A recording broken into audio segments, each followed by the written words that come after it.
Hello, everyone. I'm so excited to have you all here with me on today. This is our second session for this week, the journey into design and research. And today we have a very special guest, Malik Jones-Robinson. Before I jump in and introduce him, I just want to say again, welcome, welcome, welcome to our amazing show. We definitely want to just encourage you, for those of you who are viewing on YouTube, thanks for tuning in. Go ahead and like this video and let us know where you are tuning in from in the chat. For those of you who are tuning in on LinkedIn Live, we're super excited to have you all with us as well. Go ahead and make sure that you are following us so that you do not miss out on all the other opportunities, events, live, and also virtual as well. We also invite you all to join our Slack community. So, for those of you who are not in our Slack, we're going to go ahead and drop the link in the chat. And for those of you who are in our Slack community, again, we are so thankful that you all are here with us. Yeah. So I see some folks tuning in. Yep, from Houston. I see Los Angeles. Okay, Terrence. Gang. It's Flock Nation out here, okay? Baltimore, we love it. They're doing great. So we are here for it. Awesome. So outside of that, I definitely want to say, in general, for those of you who may not know too much about Mentor Me Collective, we are a nonprofit community organization. We exist to empower first generation technologists, okay? Whether you're a student, a career transitioner, or if you are an early career professional and you're just looking for community to continue to grow and, yeah, level up, we are here for you to do those things. We offer educational resources completely free. We offer mentorship initiatives, in-person events with mentorship, and also virtual. And we obviously host events like these virtually and in person so that you can learn more about the careers that you're probably interested in but may not know how to get into. Okay. So again, we see more love coming from Ghana. Hey, y'all. So excited to see you. And that's just a little bit about Mentor Me Collective. So if you want to learn more about us, if you want to learn about how you can continue to support our community, go ahead and visit our website at mentormecollective.org. You can go ahead and drop or reach out to us in the connect space. Go ahead and click on the connect navigation, connect in the navigation bar, and you can submit a contact form, and then we'll get right back to you. All right. So, again, for those of you who are tuning in, again, we say welcome, welcome, welcome. For those who have recently joined us, we are absolutely delighted and excited to welcome Malik Jones-Robinson. He is a senior product designer at Uber Freight, and with years of experience in building intuitive and innovative products, Malik has worked on designing experiences that solve real world problems. He's here today to share insights into the world of product design, the skills needed to thrive in the specific space, and how you can think creatively when it comes to designing products that meet user needs. So, without further ado, welcome to the stage. Thank you. It's great to be here. I'm gonna talk about myself and all that in my presentation, so I don't want to do too much of that now. But yeah, I think I want to get started so that we have a lot of time for questions and such at the end. Sounds good. Yeah. So all right, let's get started. Journey into product design. So, excuse me. All right. So, quick agenda to some things that make sure we know what we're going to talk about. First is like, who am I? Why should you listen to me? Why am I up here? And then really going into what is a product designer, and then talking about what does a product designer actually do? What are some of the day-to-day responsibilities, tools of the trade, skills of the trade, etc. What does work actually look like, right? What does it look like when you're actually doing the job? And then lastly is just some notes and some advice and tips and such about getting a product design job. Bunch to go through, so let's just kind of go straight into it. First thing is, who am I? So my name is Malik.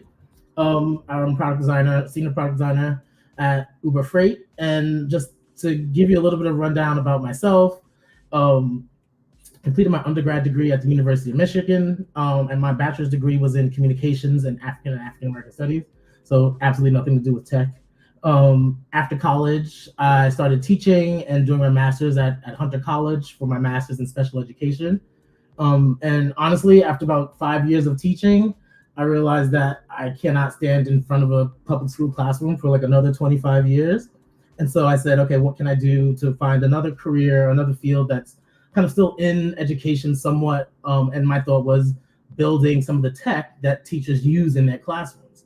And so I said, okay, what's the best way for me to work on tools like that? And as I spoke to more people, UX design seemed the right entry point into tech for me. Because there was no way I was going to sit there and code all day, because that's just not me. That's just not me.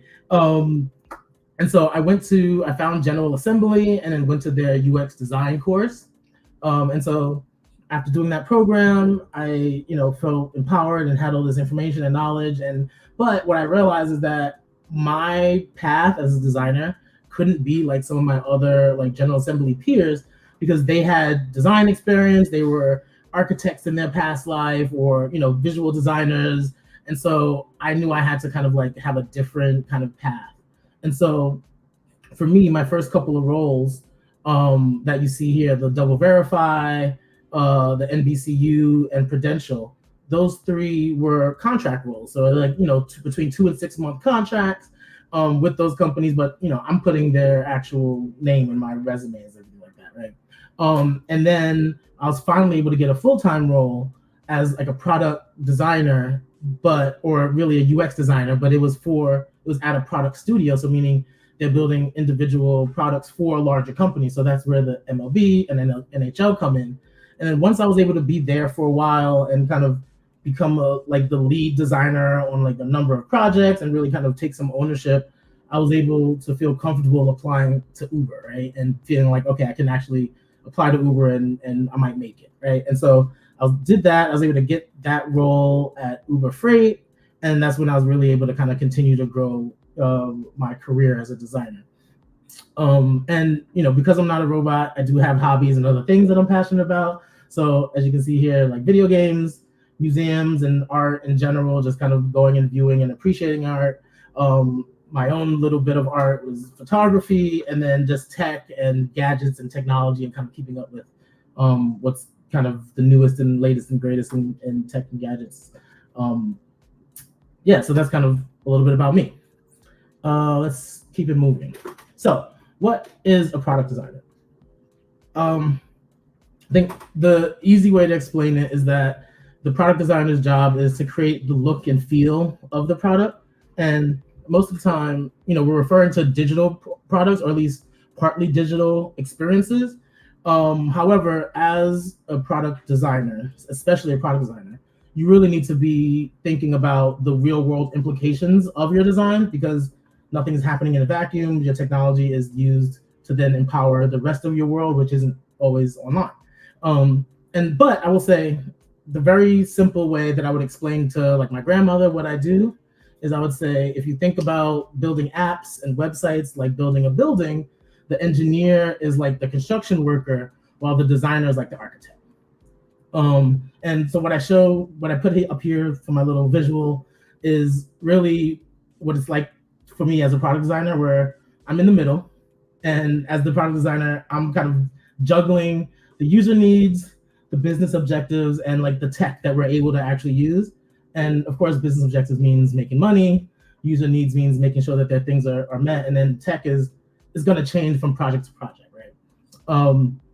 But I have to keep all those things juggling, keeping them balanced to make sure that we build something that someone's going to want and like using. So what does that mean a product designer actually does? And it depends. I think it's something, it depends is an interesting phrase, because I think it's something that you'll hear a lot from designers if you start asking for advice or understanding or feedback, because ultimately it really changes from thing to thing, right? Or product to product, because every product, every job, every industry is going to be a little different. But for me, that's what makes product design as a career really great. But it makes the question of like, what does a designer do really tough to answer? Because when you think of the role of designer or product designer, well, it really is going to matter depending on what that project is. So like, if you're a designer, you're responsible for everything design related. That could be anything from, competitive research down to like making marketing materials. And so as a designer, you can work in also like a wide different variety of companies. It could be a more traditional company that just has a small tech department like Prudential because they have a website and an app and stuff like that. Or it could be a strictly tech focused company like Uber, right? Where, everything is kind of focused and thought about in terms of tech. And so like, while there are a lot of different types of companies and a lot of different types of like corporate structures that you could end up in most situations, if you're going to be a product designer, you're going to find yourself in like one of a few different types of teams. And so I thought it might be useful to talk a little bit about those type of teams. Sorry, also I do see a bunch of questions and I'm hoping that we can get to them at the end. I believe we should have more enough time to get through a lot of these questions that I see coming and comment in the chat. But so the first method or first type of product team is a cross-functional team. So with a cross-functional team, there's generally two styles. One is like an embedded designer, which means that you have a small pod of stakeholders, right? So like a designer, a PM or a product manager, and then a tech lead and engineers, right? So you have like your engineering team, your PM, and your design, and you guys work together as a solid team to build a feature or product. Or you have this other style, which is more of like an in-house design agency, which is you have a designer or a couple of designers and then a lot of different project teams, and you kind of get like rented out to each product team at a time. Sometimes you're working on multiple products or multiple different teams. And so there's like two of the styles of kind of like the more cross-functional product team. And then there's this kind of like waterfall style product team. And this is, so the one on the left is like the offshore, like outsourced edge team, which is really kind of the more traditional kind of like waterfall method of like building tech products. A lot of older legacy companies you'll see work like this, where they'll have a PM or a designer kind of figure out all the detailed documentation and everything about how this product is going to work. And then they kind of like send it over the wall to the engineers or the people that are going to be actually building it, right? So the delivery manager and the engineers, and that's often like outsourced to another company or to a set of offshore developers, which is just a very different working style, right? And then the last one is a digital agency or product design studio. And that's more like what I did when I was working with MLB and NHL, where, MLB says, I have this thing I want to build, and then they'll hire an agency, and that agency PM will have a designer, and they'll work with their engineers to kind of like build that product for them. They all kind of have pros and cons and pluses and minuses about them, but these are the different styles that you'll generally end up in. So now that's kind of like the type of team and such that you'll work for. The next important thing when thinking about, what your work looks like, what you do, is kind of your level or like the career path and where you are in your design career. And so the thing with being an entry level designer is it's the point when you're still supposed to be learning, right? So you're executing and designing things, but it's really under the supervision of another designer, meaning a senior or maybe a mid-level designer that's working with you on the project, or maybe it's just they check your work to make sure there's no issues and kind of help you kind of get used to working with that company, working with their design language and all those things. It's really about contributing to a specific aspect of the design process. Maybe you help with the research, maybe you do some of the testing. And those are going to be kind of like your individual day-to-day activities, is more collaborating with the designers, executing and doing the things that other people are telling you or recommending you do. And then as you get into the mid-level, that's when you're really like at that practitioner level that, you can handle the whole process on your own. And what that means is that you're really kind of designing and leading and running with the design for individual features of a larger product. So all of the strategy and kind of complicated or more complex thought about the design of the product is already thought through for you, and you just have to kind of like add this new thing and kind of fill in and fit the existing experience. And a lot of that is really, again, about like driving the design from the beginning all the way to like the implementation and like launching of that feature. That's really what that mid-level is focused on. And then as you get to that senior level, what you're focused on at this point is around the strategy, right? And you're the one handling the more complex projects, and you're the one that's kind of making the strategic decisions about what features are there and when, and how they make sure that that really satisfies the needs of the user. Again, so that's one part of how it kind of determines what your day-to-day looks like. So like I was saying, the higher level you get, the more you're going to be really working with that strategy. At that lower level, it's more about execution and kind of getting the thing done. But as you move up, more and more strategy.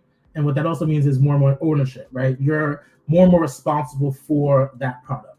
And what I thought was really interesting about, or what I really liked about this image, is that it shows that the ownership just kind of like stacks and scales, right? So like as a junior, you might have ownership of a single page, but then as a mid-level, you're going to have ownership of an entire feature. And then as you get higher and higher, it's more and more ownership up until you get to that senior director, VP level, where you're kind of responsible for the design and direction of the entire company. And so everyone cares about those next levels lower. So as that junior designer, you see that you're going to have a lot more eyes or a lot more other people's work that you have to kind of incorporate into your work to learn how to kind of design for the product that you're working on. So like, what does that really mean for your day-to-day responsibilities? So at a junior level, you're going to be like executing on designs under supervision.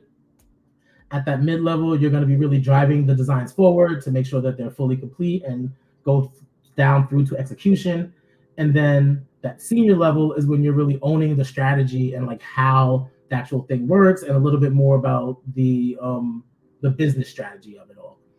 And the reason why I wanted to put it like this is because as you move up in level, it's not like you don't do the lower levels, it just stacks those responsibilities. So you just get more and more things that you need to be responsible for. But as you go up in level, you get more tools and skills that make it so that those first levels problems are a lot easier to deal with and handle on your own. So, excuse me.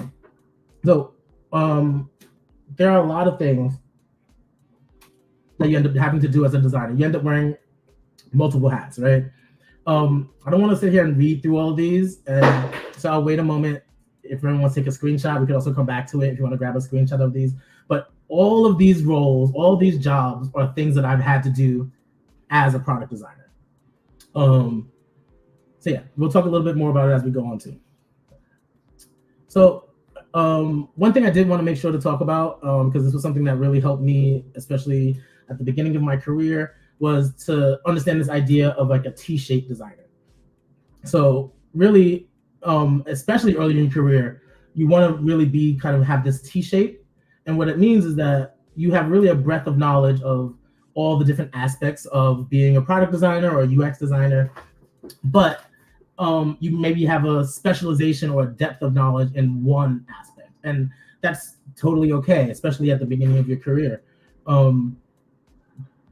The problem with this, though, I find is when a lot of people, especially for me, when I started, talk about a T-shaped designer, they think about this version of it where you have this strong visual design background.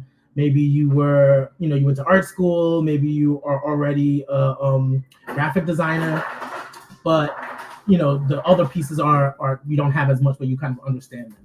But since I didn't go to art school, I was never much of an artist, that wasn't going to be my way of kind of my T-shape. So for me, my T-shape was a little different. This was my, what I would call my T-shape at the beginning of my career, where, I was leaning a lot heavily on my training as a teacher and my UX design training with General Assembly to more index on UX design and research, and a little bit on that like business analysis and like understanding the business as my way of kind of having that, quote unquote T-shape, or being able to say like, I can help you with everything, but these are my areas of expertise. And there are different organizations that need different types of designers, right? And so you just have to kind of like get in where you fit in and find that place that does it, that can fit your style. Um, okay, so now let's get on to some of the other things that are important. So like tools of the trade. Um, the thing with tools of the trade is that they're constantly changing. They've changed since I started my design career in 2012. And so it's ever evolving. And so, but there are some kind of like basics or some things that is just worth discussing. And one is, um, for most things, there's going to be both digital and analog versions of the tools. But it's really better not to get bogged down on which specific tool you're going to use because they're going to change over time. But finding the best tool to accomplish what you're trying to do at the moment, where, what are you trying to communicate? Who are you trying to communicate it to? What's the easiest way to do that? But so let me go over some of these tools. I think it's worth kind of mentioning some, right? So one is just in the analog section that I have here is a simple sketchbook. I personally like the ones with no lines because it lets me kind of jot down notes as well as kind of draw out diagrams and flows and interactions. But whatever works best for you. But a notebook, I always kind of have one of those somewhere handy, actually right here on my desk, my notebook, like always, right? Another good thing is a whiteboard. Again, once you start wanting to work with other people, being able to draw something out, explain something on a whiteboard is immensely helpful. So, dry erase markers, and then same thing with Post-it notes. Having Post-it notes, again, is how to get out of that digital world and into the physical. Sometimes being able to physically move things around, move it around the room, move it into a different area, kind of changes your perspective and is immensely helpful for trying to find a novel solution, right? But of course, all the digital tools are also immensely needed, right? So for digital tools, we have drawing tools like Sketch and Figma. And really that's, again, once you're moving from the analog version or concepting or sketching ideas and you want to kind of make it turn into digital, move it from that low or medium fidelity into like high fidelity, pixel perfect designs, you want to use one of these tools. So Figma and Sketch are probably the two most popular right now, but there's tons of other tools. People have used Photoshop for years before Figma and Sketch became popular, and I'm sure it'll continue to evolve. But all the tools generally work the same. So get one, learn how to use it. Figma's free, it's web-based, try it out, watch some videos, get comfortable using Figma. That's a given. That's a minimum bar to entry. Miro is a whiteboarding tool. It's the digital version of a physical whiteboard. Allows people to communicate, work together, collaborate. Google Suite of products, right? Sheets, slides, Google Docs. When you need to communicate with people that aren't designers, that don't use Figma, those are going to be your best friend. And then last thing is honestly the internet. You are working as a product designer, a digital designer, someone's designing products and things for the internet. You need to be very comfortable using the internet. You got to be able to Google stuff. You're not going to know everything. Being able to get your Googles right, to be able to find and some new examples, some versions, some resources are going to be immediately helpful or immensely helpful. Which brings me to that last section, right? Resources. One of the things that I'll have to say is you're never going to know everything as a designer. I always have a couple design books handy. Universal design methods. I mean, there's tons of books and resources, but some I wanted to quickly highlight is base or material design, which are design systems, design systems and design libraries are really good for keeping your work consistent, especially if you're working with large systems and large tools.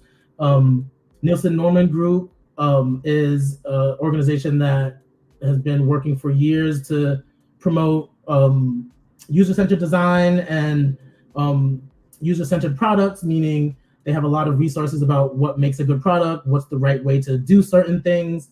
You shouldn't have to redesign how a checkbox works or how a radio button works, but these are places that you can go for resources so that you don't have to redesign that every time you build something.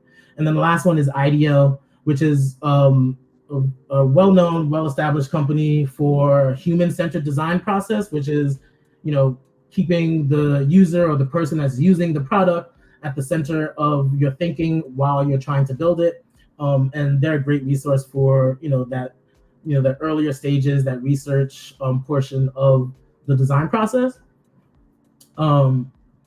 Yeah, and I'm sure we could probably do a whole separate talk just on resources and when and how to use them. But we got a little more stuff to talk about, so we'll move on. Hard skills. So, skills of the trade. There are a lot of skills. Again, this is like a list I'm just going to flash up. I'm not going to sit and talk about the whole time, but there's a lot of hard skills and soft skills that are important, but there are a few that I did want to highlight because I think they don't necessarily always get as much love, and that's accessibility and inclusive design. Super important because a lot of people are getting sued because their products are not inclusive, right?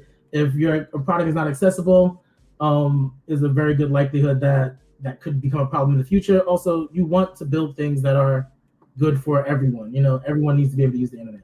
And I think as designers, it's our responsibility to be advocates for inclusive and accessible design. And on the soft skill side, there's a bunch I wanted to highlight. It's like user advocacy, creative problem solving, collaboration, adaptability, time management, and emotional intelligence. And those are going to be important for any job, but I think especially here when you're working with multiple sets of stakeholders, all with different concerns and different needs and different timelines, that it's going to be important to understand how to navigate that, and those soft skills are going to be completely invaluable in that process. Okay, so now quickly I'm gonna go through some examples of what does that look like on a day-to-day, or what does that actually look like? What do you create? This is a little trickier because as a designer, most of the things that you work on are going to be before they are built, before they are created. And so the idea of sharing some of those things that are in flight is a little dicey. So what I'm going to show you are some examples of different things that I've put into my portfolio to show parts of the design process, right? So at each stage, I can show you a few of the type of artifacts or things that I've added to my portfolio to show that I'm comfortable with that part of the process. And I think the thing again is going back to that idea of it depends. You don't necessarily go through each of these steps with every project. It's really more of a matter of what you have time for. So design in the real world is often not as complete as it is kind of in the school setting. So let's kind of go through some examples of some of the types of things that the process, and then some of the artifacts that come up. So one at the beginning is user and product research. And so what that means is you want to spend as much time as you can to learn as much as you can about the product or the product area, and the current or the future or intended users of that product, right? And what you're going to really create in this moment are interview scripts, competitive research, personas, and then this usually a kind of a big research report. And so some examples of some things that I've created on the left here is a heuristic analysis, which is an analysis of the existing tool and does it meet the requirements for a good product. And here, this was kind of the summary score that we created. And on the right is a market analysis, basically understanding what are the other products out there, what else is going on, what other things do we need to look at as good products. Some interview questions, again, a bunch of questions that we've asked after asking maybe 3 to 5 people a set of interviews, a set of questions. Then I can start to create a persona, which is what you see on the left, which is that artifact that I would then give to a client to say, this is the person that you're building your thing for. Right. So then after you did all your research, understand what you are, who you're building for, what you're building, then you really want to start with low fidelity drawings, sketches, wireframes, to drive consensus and make sure people are agreeing on what you're building before you spend your time making these really pixel perfect, beautiful designs. And so at that point, you're going to be doing sketches, you're going to be doing wireframes, user flow diagrams, and like again more presentations. So again, from my portfolio, this is an example of, we were working on really understanding the user's journey through a tool, and we took all these post-its of all of the research that we had so far and all the explanations of how something worked. We took a wall and put all the post-its out to really understand it as an entire journey. And so we did that in the physical world with post-its, but then for the like deliverable for that customer, we had these digital artifacts, right? So we created digitally so that we can then give this to them as a part of saying, this is why we spent all this time, working and talking to you guys. Similarly, I think this was the same project, but basically this is an example of like user flows. I forgot what tool I used for this. This is just, it really doesn't matter. It's just boxes and arrows to help explain how you move through the application without needing to actually make it, right? So now this is just to say almost like a step-by-step, what do you do? How does that change? What are the different directions and avenues that you can go to get to the same end result? Then again, some more examples. Here's here's my sketchbook again that I always have handy with some very, as you can see, very pretty drawings of what a potentially could look like, to have check boxes to select something. And then in that middle version, you see a quickly put together version of that same idea. And then you'll see on the right, that last version on the right is the finalized version of what we decided to actually build for the customer.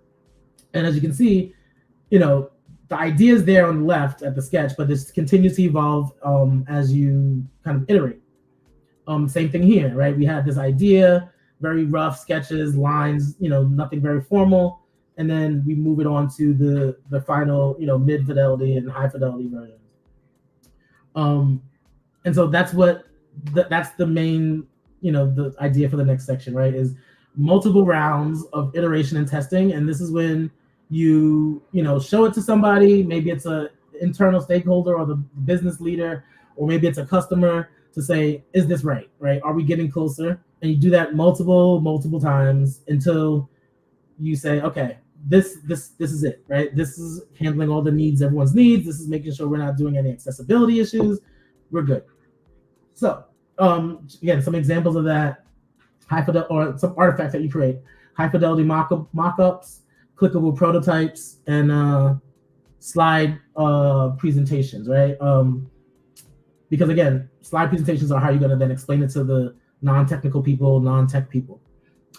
So for example, this was one of the products we worked on in a past life before being at Uber. And I wanted to bring up one thing, or point out one specific thing, which is, this is the kind of like middle fidelity mock-up. This is like after you go from the sketches, but a little bit closer to what it's going to actually look like.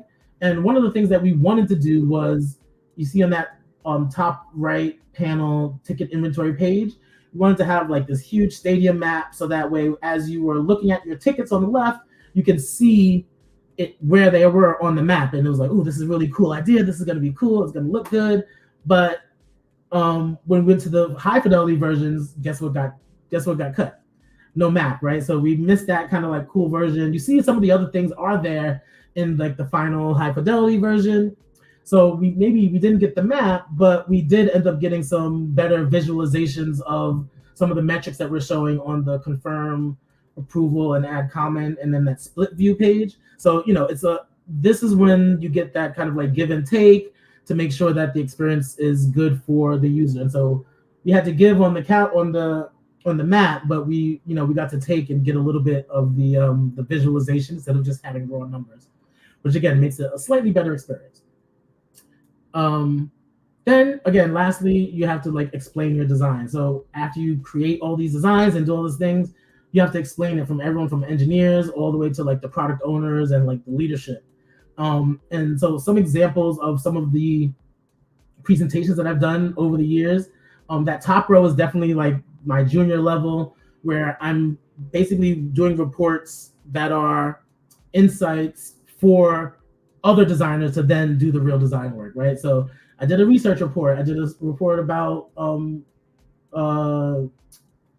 what do you call it? Fantasy football and fantasy sports, and is there a market for making a website for that? But then as I moved on, I started owning an entire product, or I'm sorry, an entire feature, and so I was leading the feature from the design brief all the way through to the testing of the concept and the final feature. And then at the end, or the bottom level, is when I was really owning the entire products, right? And so broker access, procurement tool, and market access are all different products at Uber Freight, and I'm the designer that's responsible for that. So if you need to do something with that, you come to me first, right? Before you go to anybody else, because that's kind of like my product. And so that's some of the different levels of the types of presentations that you end up doing over time. All right, last section, getting a product design job. A lot of this is just kind of feedback or advice that I think could help. And as someone that's kind of been through it, especially as a career changer and someone that wasn't in the design background, I think some things that worked for me. Again, this was a little while ago, but I think some of these are still valid. So one is to really figure out what makes you unique as a designer. Making screens in Figma is like the barrier to entry. So you really need to figure out what your superpower is, right? You have to figure out what you bring to the table that beyond creating screens that's going to make you stand out and give you some kind of leverage or some step up over the sea of designers. And I think for me, it was my adaptability, my ability to meet people where they are, my observational and behavioral analysis skills that I honed as a special ed teacher. I think all those things were like super unique skills that were really helpful, but that not a lot of other people had. So that's one. Two, copying, especially at the beginning of my career, I had to remember that like copying a design for learning and exploration is not a bad thing. As a junior, I always thought that the problem I was trying to solve was like so unique and so different, and I had to kind of like come up with something on my own and not like use what else was out there. And most of the time, that's just not true. You may need to look at like another product that's in the same space. You might need to look at a vastly different industry, but the core interaction, the core flow, the core problem that you're trying to solve is most likely been solved somewhere else before. And you got to learn from the ones that were successful, and then learn from the ones that weren't successful also. Like, for example, just because swipe left and right was done by Twitter doesn't mean that you shouldn't explore that concept if you're building something for Zillow, right? Okay, so 3, treat your job search like any other UX project, right? So in this situation, you are the product. Figure out your users, the hiring manager, recruiters, HR screeners. Make sure your users have a good experience, and looking into you as a designer. Use research and data to kind of continue to iterate on each part of that job search experience. So your resume, your cover letter, your portfolio, the interviews, your portfolio walkthrough, the feedback that you get from all of those can help you refine and hone your pitch and your talk about yourself. And again, going into pitch, one of the things that I did a lot was use recruiters to help kind of really refine my pitch. You have to be able to articulate who you are and who you are as a designer to recruiters, because one, you'll have another person out there looking for a job for you, which is great, and they get paid when they find you a job, so there's some motivation there, right? And also it's a great test case for once you get past that kind of like HR screener or resume screener, and you actually talk to a person. If you can have those first times you're doing it with a recruiter that doesn't have as much skin in the game as when it's the actual like job that you're trying to go for, much better, right? And then the last thing is, if you build a good relationship with a recruiter that like understands your skill set and the type of jobs you're looking for, you can create this really mutually beneficial relationship that can get you a lot of experience in a short amount of time, especially with these like shorter term contracts. And they say like, oh man, I found this contract that would be great for you, right? And they can set you up with the path of like doing having jobs back to back and not having that gap.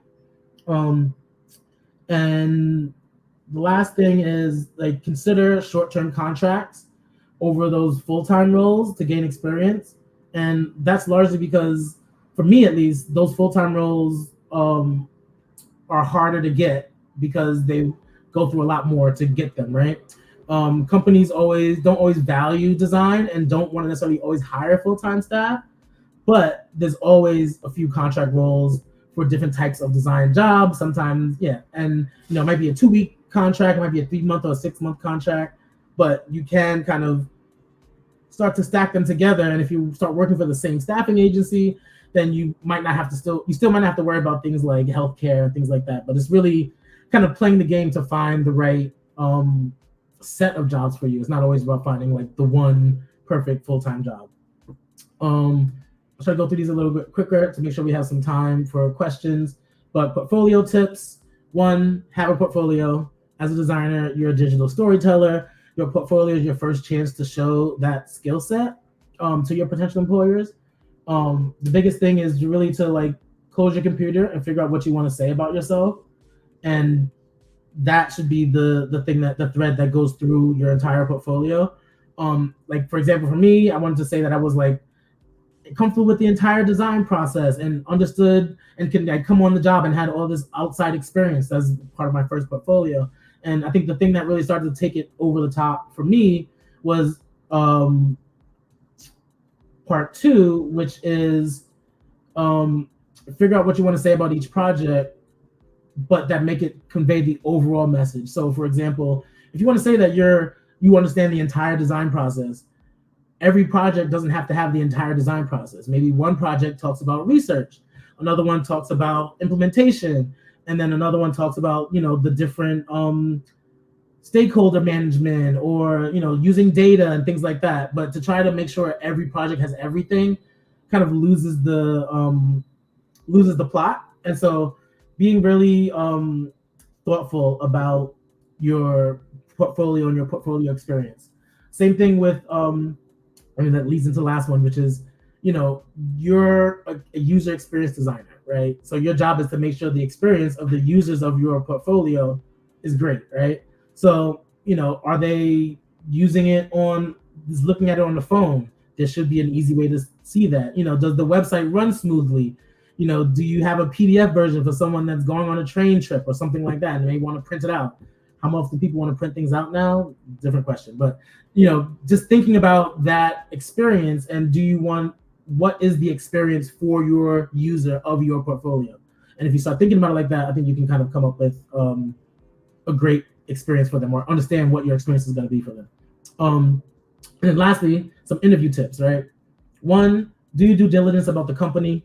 Make sure and same thing that you would do for any company, but make sure you know who they are. Are they worth your time? What type of projects do they work on? Is that the direction that you want to go for your career? And sometimes you just it's a job. So that's the point too, is like you need that first job in tech. So that is enough of a reason to take something, I think. But making sure how long you want to stay there and things like that, and like, is this really the place that you want to be? 2 is avoid doing quote unquote free work as a part of your interview process.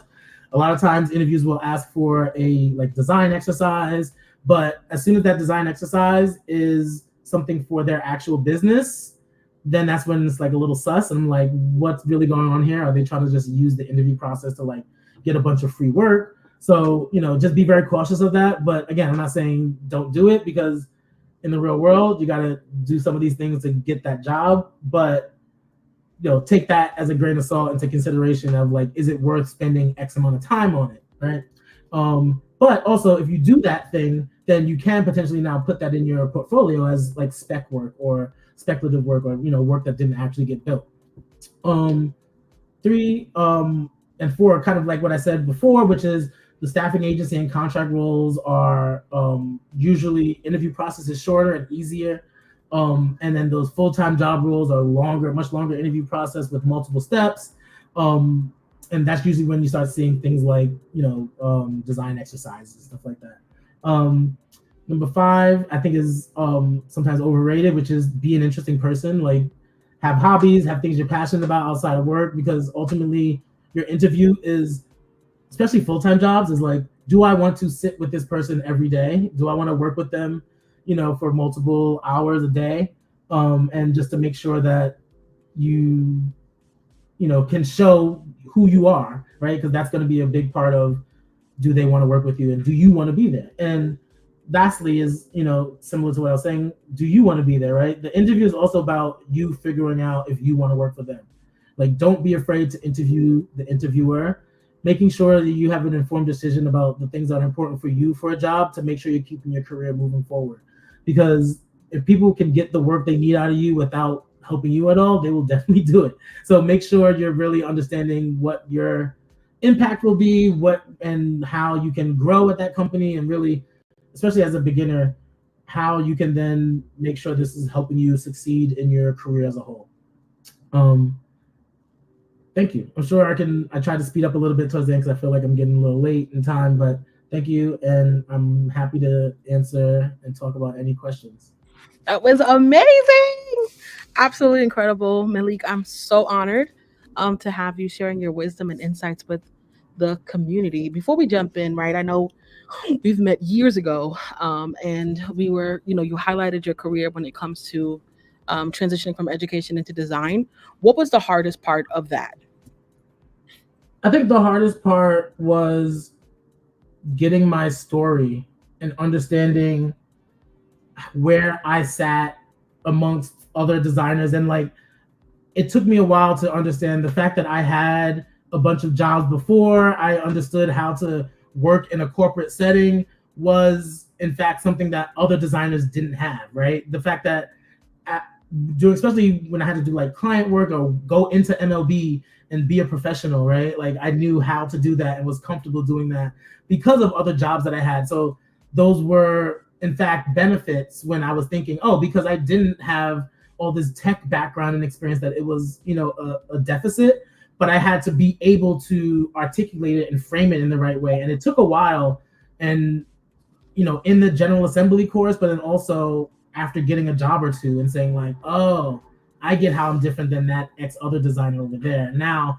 And honestly, it wasn't until I got the job with Uber that I really learned enough to be able to articulate it the right way, to be able to show how those teaching experiences and all those other experiences were actually benefits and not detriments.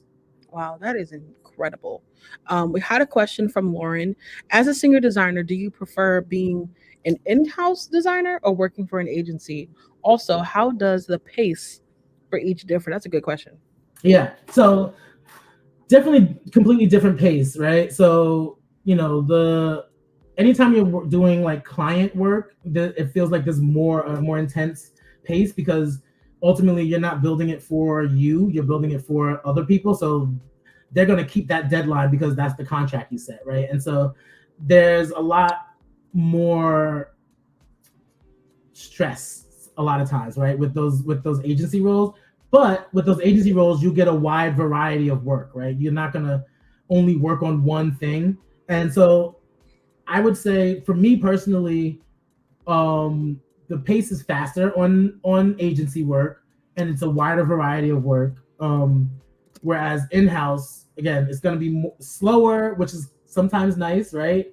But depending on where you are in your career, you might not want slower. You might want an accelerated type amount of experience, right?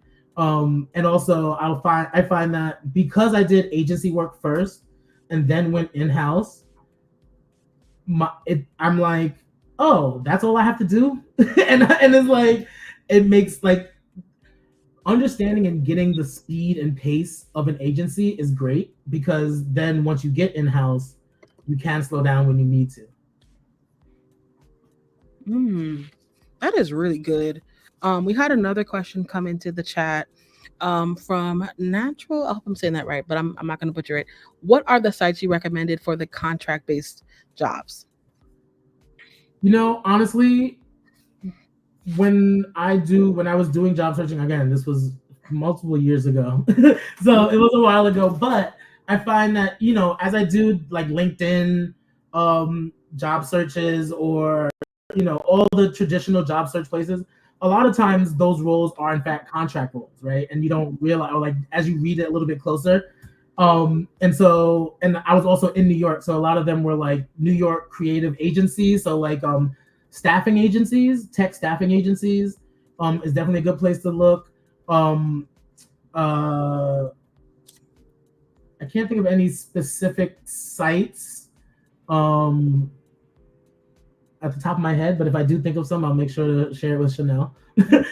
But I think the main thing is, as you just put your resume out, a lot of times you'll hear back from recruiters. And when I was starting out, a lot of the other designers that I was working or kind of coming up with were kind of annoyed by these recruiters who were just kind of reaching out, cold calling them and saying like, "Oh, you do design," and they're really looking for a visual designer, but you're a UX designer. And rather than just being like angry at them and hanging up, I would say, "No, I'm looking for UX design. Here's what it is."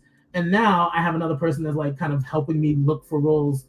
And so it's not always kind of like looking for a website, but a lot of these staffing agencies are just like small companies that just go and try to find people, right? And so a lot of times they're posting the jobs as if they're the company, but it's not actually the company, it's the staffing agency. And so sometimes it's just a matter of finding one of those. I think in New York, Creative Circle was one. There's a lot of them though. Mm-hmm. Yeah, Creative Circle is a big one in New York. Another question from Darby: how is the work of a product designer and product manager different nowadays at entry level? So I think I was trying to go into that a little bit, and I think it's really hard, right, to say what it's like. Well, first of all, a product designer and a product manager, depending on what you mean. Do you mean you don't mean a manager of a product designer, because that's one thing, right? That's just a manager, right? But if you're talking about a product manager, that's a different type of role, right?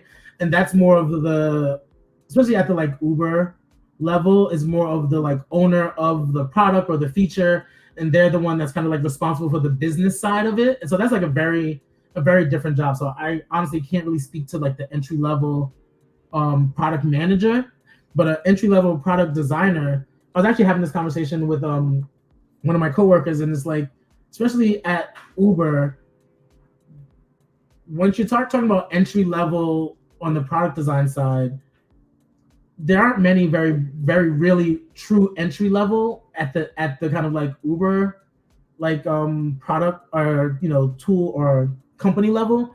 I feel like a junior, at least in my experience, was more at larger companies that had like large design teams that sometimes focus on more individual things. Whereas Uber is often their entry level or the first level is really kind of mid level, right? And so at that mid level, you're really responsible for an entire feature. So when I came in as that mid level, saying like, okay, you're responsible for building this piece of a bigger product. Real, true kind of entry level product design tends to generally be, I find, you help this other designer with this project, right?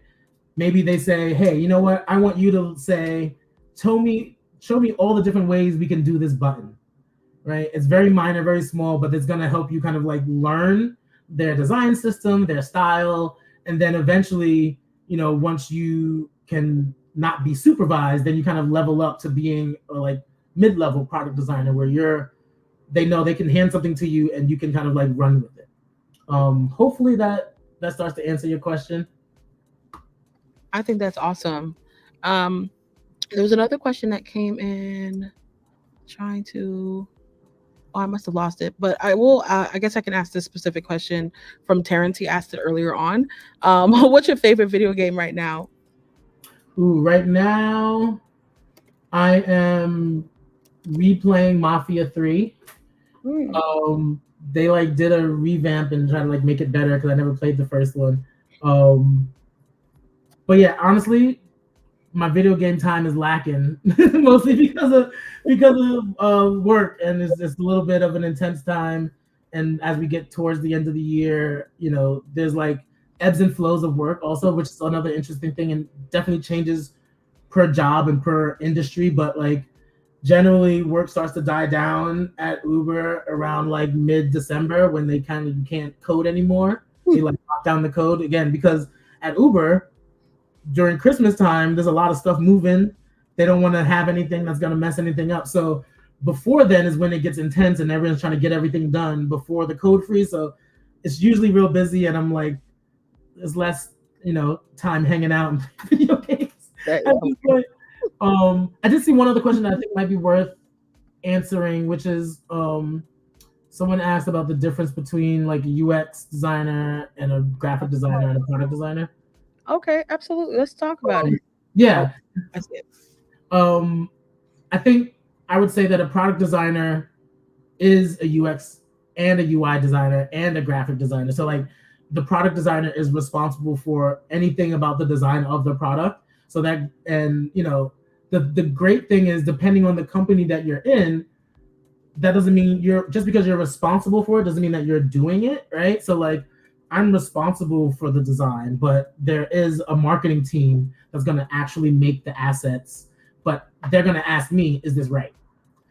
Or there's, if someone, there might be someone else that's kind of creating the design system or like the different colors that we use, but I'm responsible for using them the right way. So I might not have to kind of, again, have that like deep knowledge in graphic design or in UI design, but because I have that breadth of knowledge and I can know who to talk to at the right time, then I can still kind of do that function of being responsible for all aspects of the design.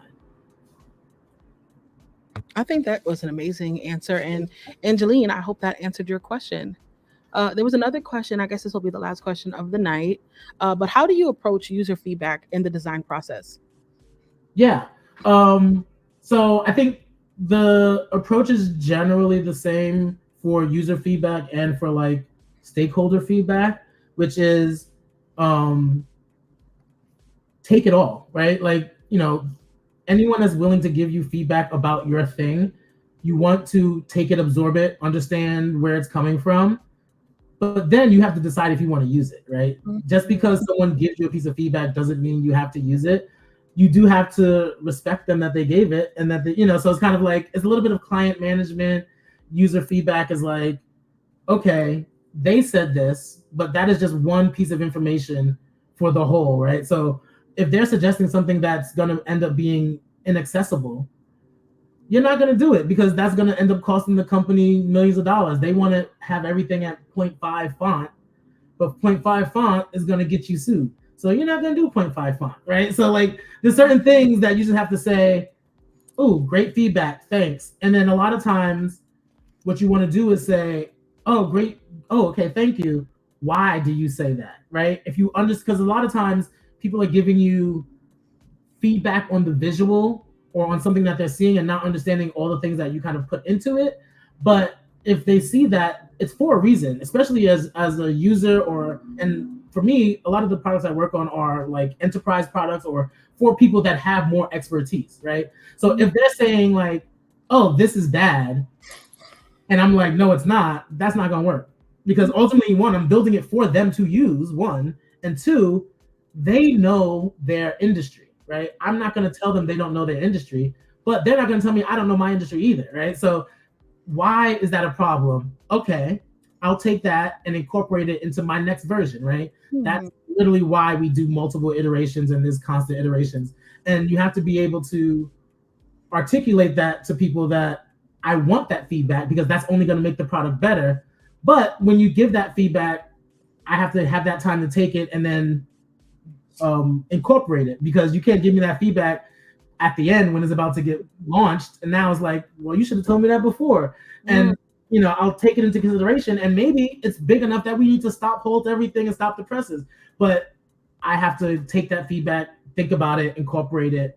And so it's very important to make sure people understand the amount of time is going to take in that design process. So again, those soft skills, Mm. making sure people understand what you're doing and how they should be a part of it is critical to like your role as a designer, and making sure that you're, yeah, doing everything. Or sorry. No, that was great. That was absolutely phenomenal. And I just want to say, I know we're at 7 o'clock, but I just want to say thank you so much for volunteering your time to share these insights with the community. I even learned so much about the design side as an engineer, how I can support you all. Uh, which I think is amazing. I definitely want to invite individuals to connect with you on LinkedIn. But before we end, in about maybe 30 seconds or less, what is the one thing that you want for folks to be able to take away from this session?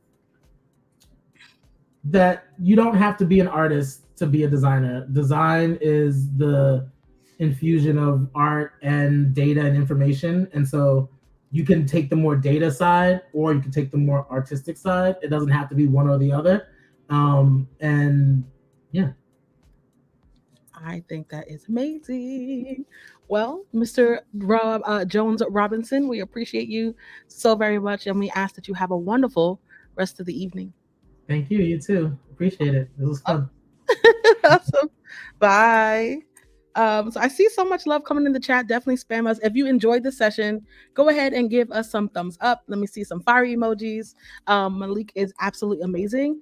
Like I said, also, please go ahead and follow him. The link is right here.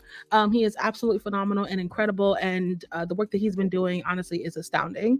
And also, for those of you who are transitioning, again, as you can see, it's totally possible for you to do as well. I do know we had some teachers in the chat who are trying to cross on over. So again, we want to encourage you to be able to know that it's possible. Thank you all so very much. Yes, love all this love. Go ahead and send him some love on LinkedIn and let him know all about this. I do want to encourage you all to come again tomorrow. Tomorrow we have a session with Terrell. He's going to be leaning into how you can master Miro with leveraging the user journey, or leverage Miro for the user journey. We invite you to come right back to the same YouTube channel, and or if you're watching us on LinkedIn Live, we encourage you to tune back in as well. Again, we want you to know that we are here to encourage you. We're here to support you. And if you have not already done so, go ahead and connect with us on our Slack so you can, get the updates, the latest and greatest, and also maybe find a tech mentor.